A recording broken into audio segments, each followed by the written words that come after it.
De la musique, des sourires, bref, de la joie et surtout de la bonne humeur. Dans cette télécabine un peu spéciale, aucun doute, on met l'ambiance. Et elle n'est pas la seule ce matin à s'animer à Val d'Isère. Au total, 5 cabines comme celle-ci ont été transformées au téléphérique de la Daille. Une animation mise en place pour la première fois sur la station pendant l'hiver. En fait, avec la Folie Douce de Val d'Isère, quand on a discuté du concept, en fait, on voulait surprendre les clients, qui puissent monter dans une cabine et découvrir un univers. Parce qu'en fait, c'est un moment quand même spécial.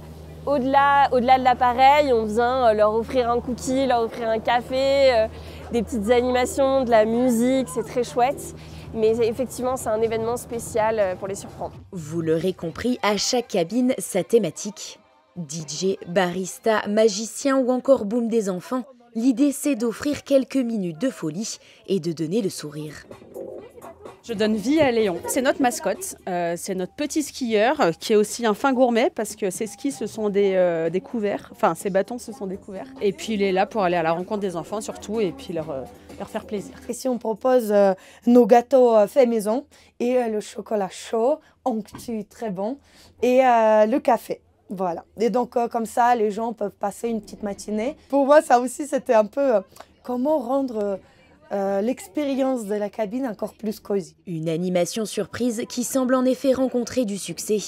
Ici, peu importe les ambiances, petits et grands sont conquis par l'expérience. On s'amuse, on danse et c'est très drôle parce que Léon il est rigolo et il a l'air très très gentil. C'est sympa, ça nous met moins d'attaque pour partir faire du ski pendant toute une journée quand il fait beau. Ça fait un deuxième petit déjeuner, je n'avais pas besoin de ça mais c'est pas grave.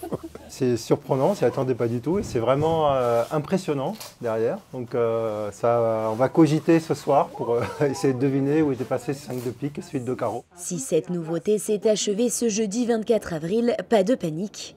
La saison prochaine, ces cabines insolites devraient à nouveau voir le jour, avec peut-être un peu plus de folie dans l'air.